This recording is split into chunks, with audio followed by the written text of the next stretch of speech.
महर्षि, वो विराट कोहली और अनुष्का आए थे। विराज बैठ प्रसन्न हो। जी अभी ठीक। हाँ नहीं, ठीक ही रहना चाहिए। हम आपको अपने प्रभु का विधान बताते हैं थोड़ा सा। जब प्रभु किसी पर कृपा करते हैं, ये वैभव मिलना कृपा नहीं है, ये पुण्य है। पुण्य से एक घोर पापी को भी बहुत देखो, पाप करके भी उनका कोई पुण्य है जिससे वो सुकृत पूर्व के सुकृतवश चल रहे हैं, नया पाप है। ये वैभव बढ़ना या यश बढ़ना, ये भगवान की कृपा नहीं मानी जाती। भगवान की कृपा मानी जाती है अंदर का चिंतन बदलना, जिससे आपके अनंत जन्मों के संस्कार भस्म होकर और अगला जो है वो बड़ा उत्तम होगा। अंदर के चिंतन से होता है, बाहर से कुछ नहीं होता। मात्र अंदर का चिंतन। अच्छा, अंदर का चिंतन हम लोगों का स्वभाव बन गया बहिर्मुखी। बहिर्मुखी मतलब बाहर, बाहर यश कीर्ति लाभ विजय, इससे हमको सुख मिलता है। अंदर से कोई मतलब नहीं रखता कोई विरला ही अंदर से। अब क्या होता है, भगवान जब कृपा करते हैं तो संत समागम देते हैं, फिर दूसरी जब कृपा होती तो विपरीतता देते हैं, और फिर अंदर से एक रास्ता देते हैं। ये मेरा रास्ता है, ये परम शांति का रास्ता है, ये शांति का रास्ता नहीं। भगवान वो रास्ता देते और जीव को अपने पास बुला लेते हैं। बिना प्रतिकूलता के संसार का राग नष्ट नहीं होता। किसी को भी वैराग्य होता है तो संसार की प्रतिकूलता देखकर वैराग्य होता है। सब कुछ हमारे अनुकूल है तो हम आनंदित होकर उसका भोग करते हैं। जब हमारे ऊपर प्रतिकूलता आती है तब ठेस पहुंचती है कि इतना झूठा संसार, तो अंदर से भगवान रास्ता देते हैं। ये सही है। भगवान बिना प्रतिकूलता के इस संसार को छुड़ाने का कोई भी औषधि नहीं रखी।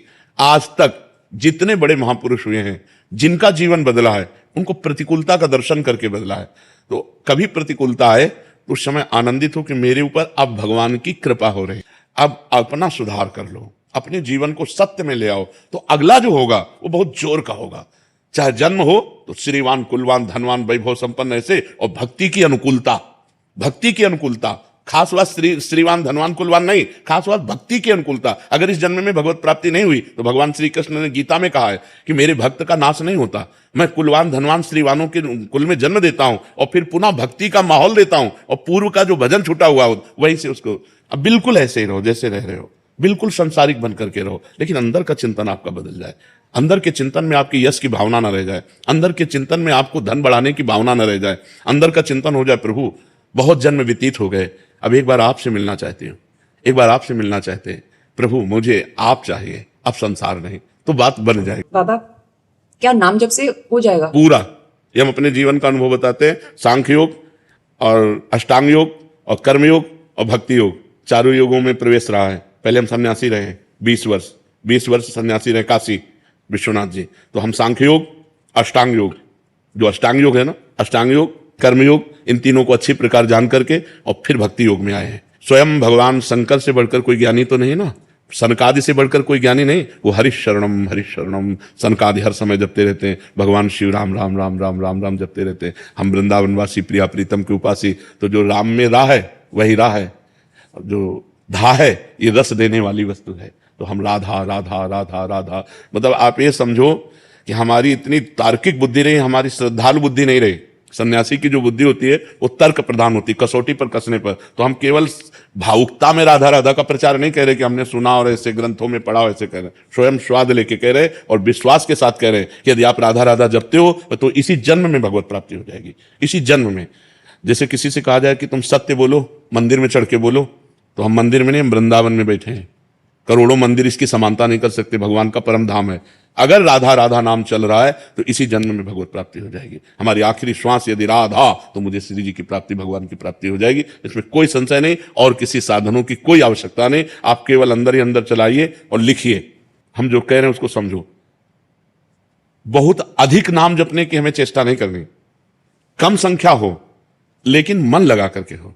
जैसे हम, अब देखो आप लिखो राधा, अपने दिमाग में लिखो, खुले नेत्रों लिखो, या बाहर देखो, दिखाई दे रहा है राधा लिखा हुआ, वही कान में सुनो राधा, वही अंदर उठाओ राधा। ये तीनों का एकाकार हो जाए तो ये करोड़ों नाम जप के बराबर है।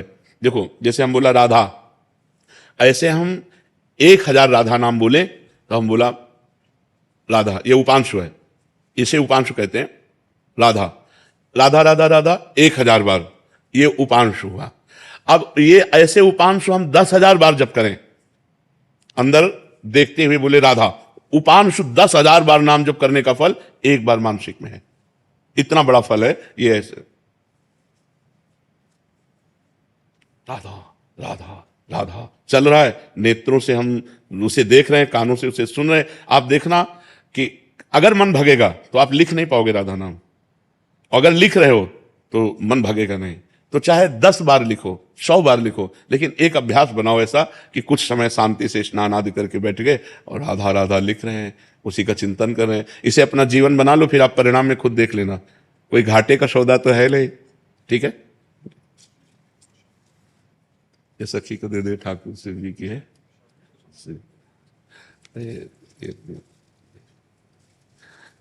खूब आनंदित रहो, नाम जप करते रहो, प्रसन्न।